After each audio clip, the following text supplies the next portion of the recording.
نحمده ونصلي على رسوله الكريم اما بعد فاعوذ بالله من الشيطان الرجيم بسم الله الرحمن الرحيم رب اشرح لي صدري ويسر لي امري واحلل عقدة من لساني يفقهوا قولي۔ ہماری آج کی گفتگو کا موضوع ہے قرآن مجید اور ہم۔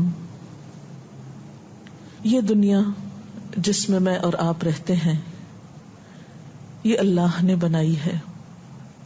کوئی بھی چیز خود سے خود نہیں بنا کرتی۔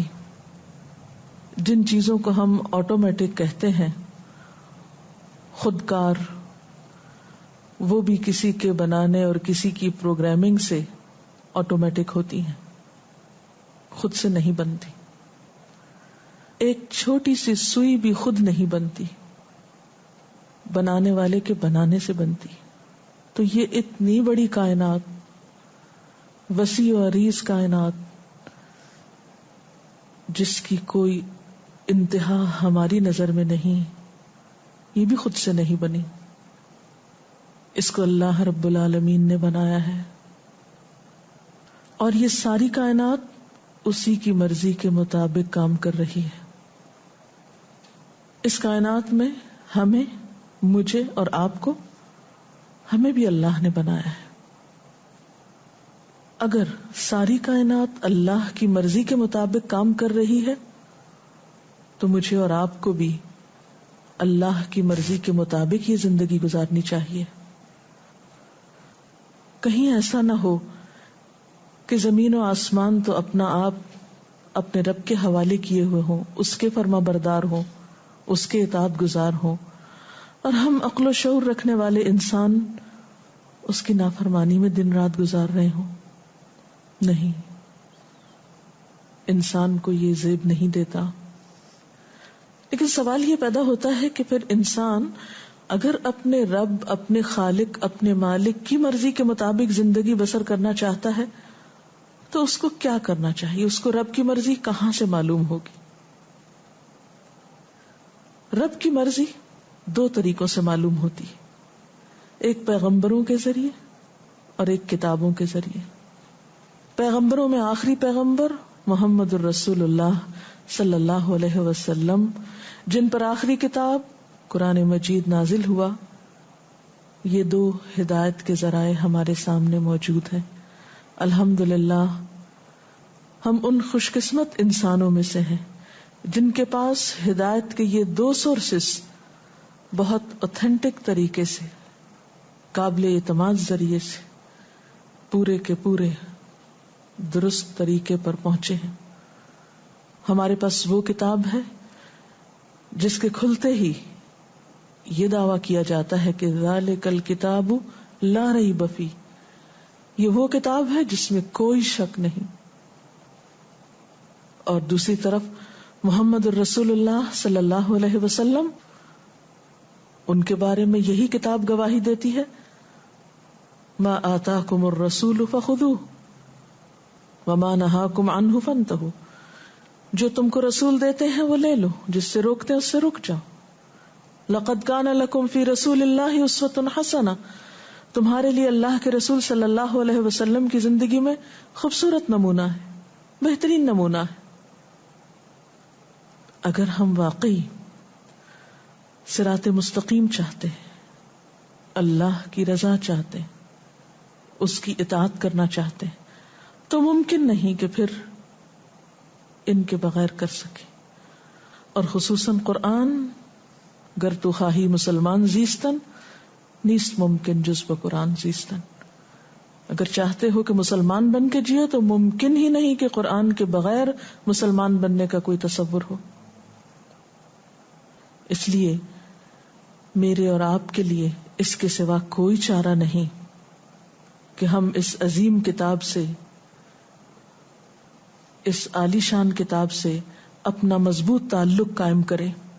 بل هو قرآن مجید فی لوح محفوظ، یہی کتاب ہمارے لیے دنیا اور آخرت کی کامیابی کی ضمانت دیتی ہے۔ رسول اللہ صلی اللہ علیہ وسلم نے فرمایا، یہ قرآن اللہ کی رسی ہے، حبل اللہ، یہ واضح نور اور شفائے نافع ہے، جو اس کو تھامے رہے اس کے لیے بچاؤ ہے، اور جو اس کی پیروی کرے، اس کو فالو کرے، اس کے لیے نجات ہے۔ اگر کوئی ٹیڑھا ہو تو اسے یہ قرآن سیدھا کر دیتا ہے، اس کے دل کا ٹیڑھا پن درست ہو جاتا ہے۔ اس کتاب کی عجائبات ختم ہونے کو نہیں آتے، اور بار بار پڑھنے سے یہ پرانا نہیں ہوتا۔ یہ قرآن عجبا ہے، یہ نبی اکرم صلی اللہ علیہ وسلم کو ملنے والا معجزہ خالدہ ہے، قیامت تک باقی رہنے والا معجزہ ہے۔ ہمارے لیے لازم ہے کہ ہم اس پر ایمان لائیں۔ وَإِنَّهُ لَتَنزِيلُ رَبِّ الْعَالَمِينَ نَزَلَ بِهِ الرُّوحُ الْأَمِينُ عَلَى قَلْبِكَ لِتَكُونَ مِنَ الْمُنذِرِينَ بِلِسَانٍ عَرَبِيٍّ مُبِينٍ۔ اور یہ قرآن تمام جہانوں کے پروردگار نے اتارا ہے، اس کو امانت دار فرشتہ لے کر آپ کے دل پر اترا ہے تاکہ آپ لوگوں کو خبردار کرتے رہیں۔ یہ قرآن واضح عربی زبان میں نازل ہوا ہے۔ اس کتاب میں ہمارا ہی ذکر ہے، یہ کتاب ہمارے لیے روشنی کا مینار ہے،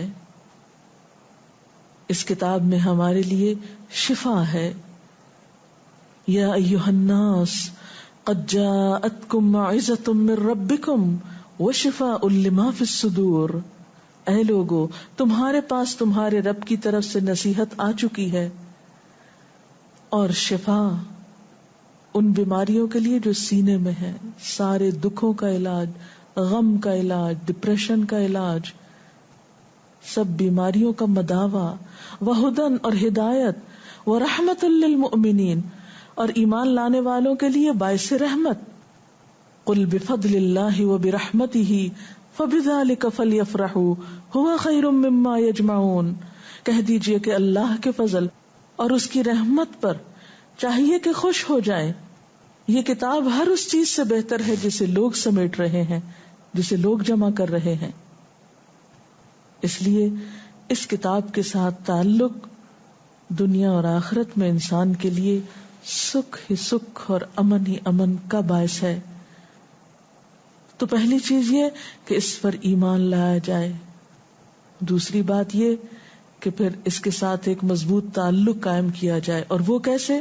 سب سے پہلے تو اس کو پڑھ کے، اس کی تلاوت کے ذریعے، جس طرح انسان کے جسم کو غذا چاہیے ہوتی ہے، جس طرح انسان جسمانی طور پر بھوکا ہوتا ہے، اسی طرح انسان کی روح بھی بھوکی پیاسی ہوتی ہے، اور اس کی بھوک کھانے پینے سے نہیں اترتی، اس کی بھوک، اس کی طلب قرآن سے پوری ہوتی ہے۔ قرآن روح کی غذا ہے،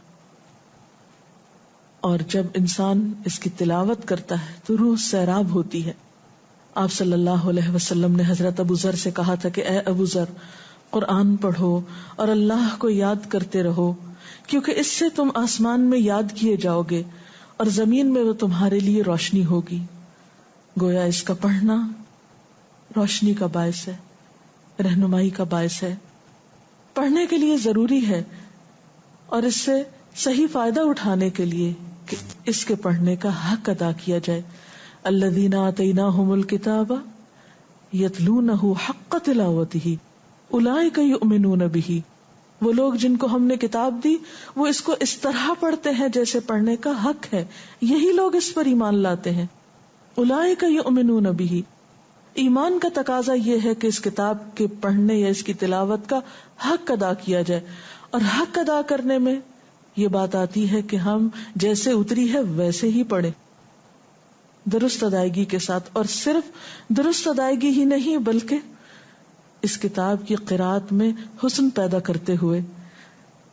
رسول اللہ صلی اللہ علیہ وسلم نے فرمایا لیس منا من لم یتغن بالقرآن، وہ ہم میں سے نہیں جو قرآن کو خوش آوازی سے نہ پڑھے، یعنی اہتمام کے ساتھ اپنی آواز کو خوبصورت بناتے ہوئے اس کی تلاوت کرنی چاہیے۔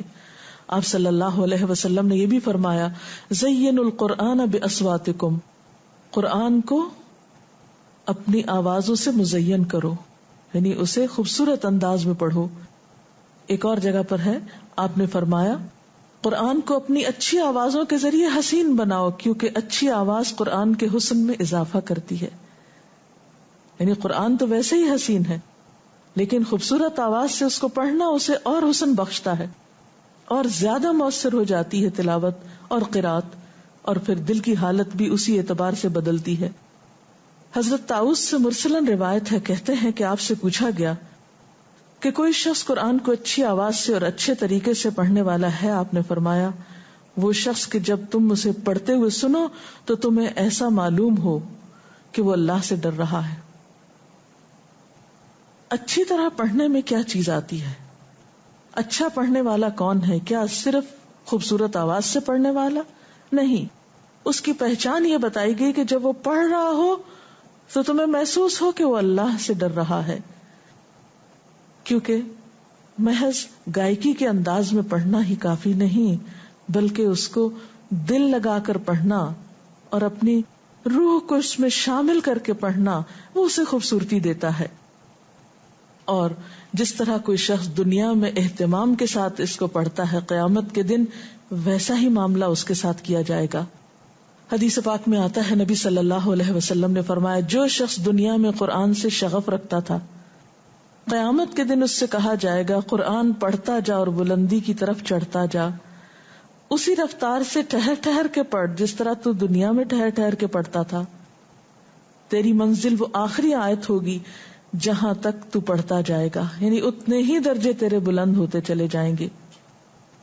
آپ صلی اللہ علیہ وسلم نے یہ بھی فرمایا قرآن کا ماہر قرآن کے لکھنے والے معزز اور پاکیزہ فرشتوں کے ساتھ ہوگا، یعنی VIP میں شمار ہوگا، خاص اہتمام سے رکھا جائے گا.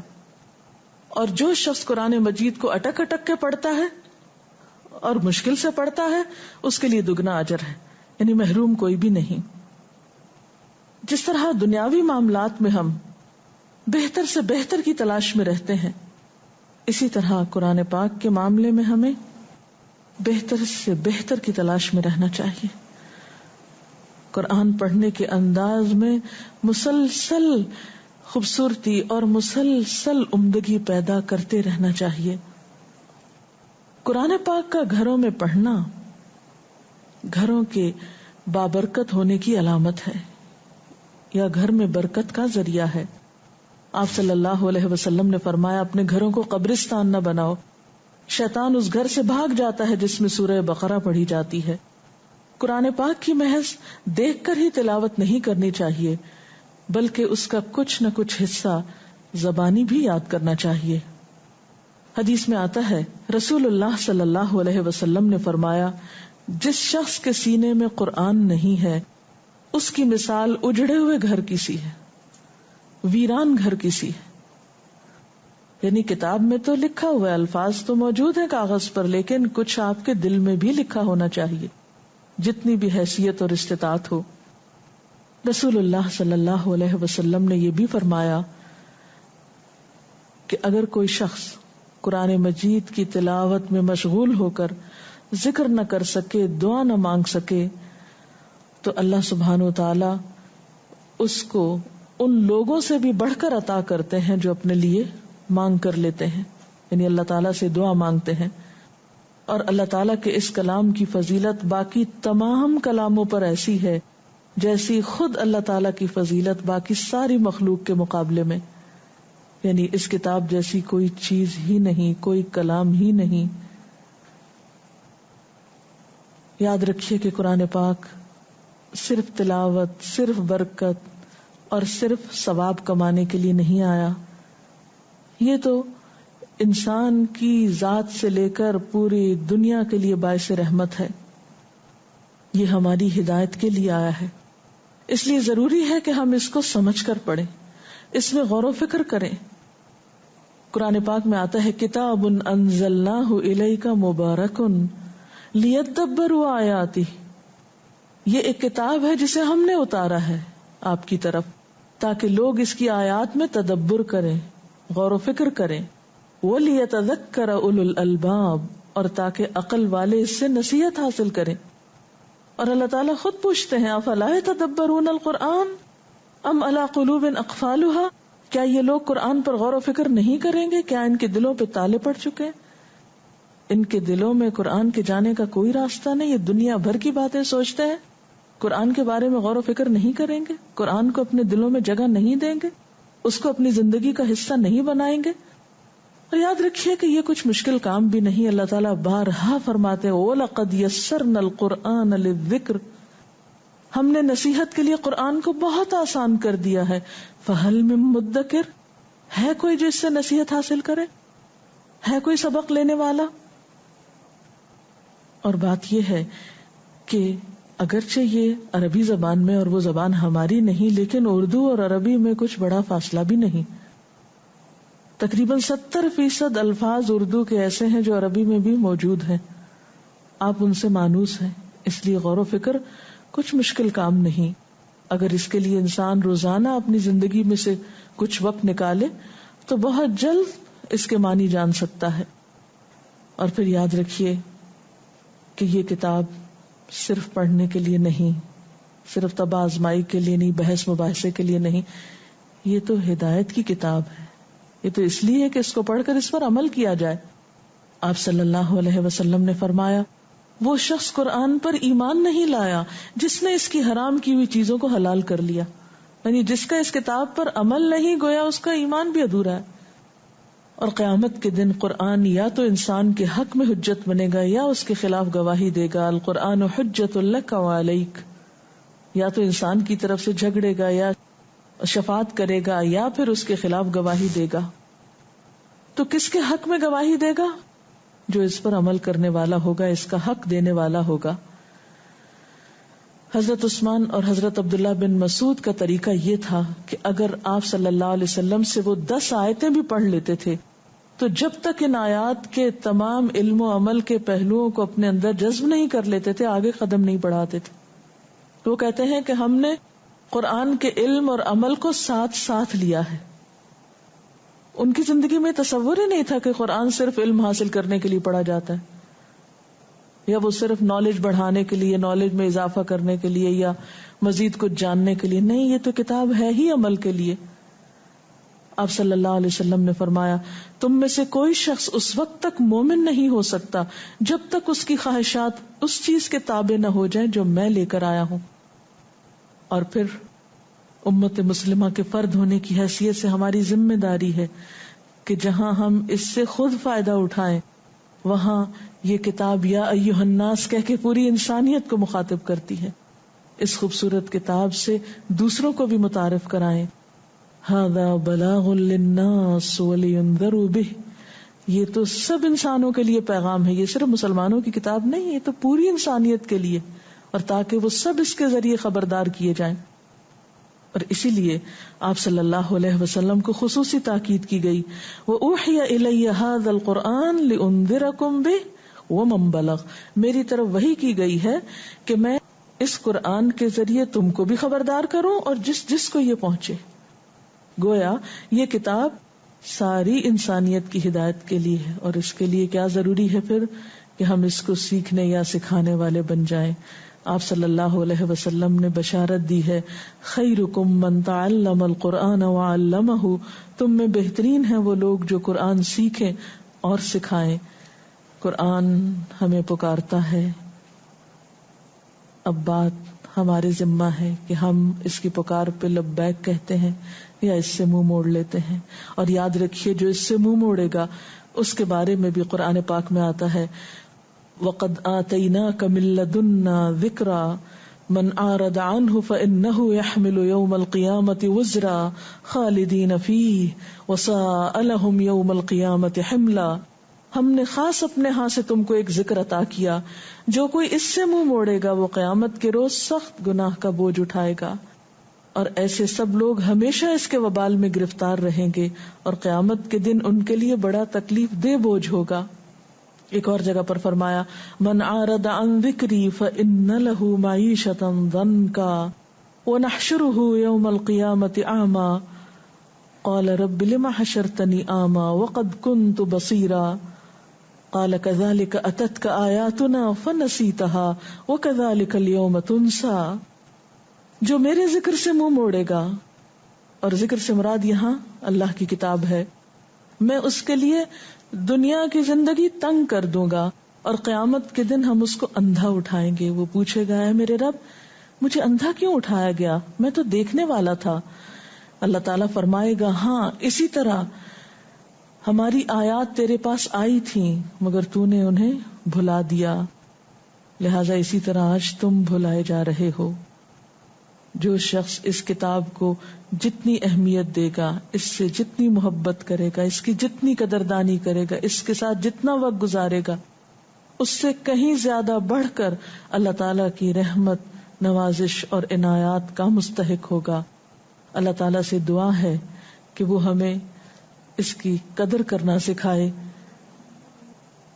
حقیقت یہ ہے کہ عزت اس کتاب کے ساتھ ہے ہم سب کی، کیونکہ یہ قرآن مجید ہے، عزت والی کتاب، عزت والا قرآن۔ ہم سب کے لیے لازم ہے کہ ہم اس کی عزت کریں اور اس کو اہمیت دیں اور اسے اپنی زندگی میں شامل کریں اور اس کے ساتھ ایک مضبوط تعلق رکھیں۔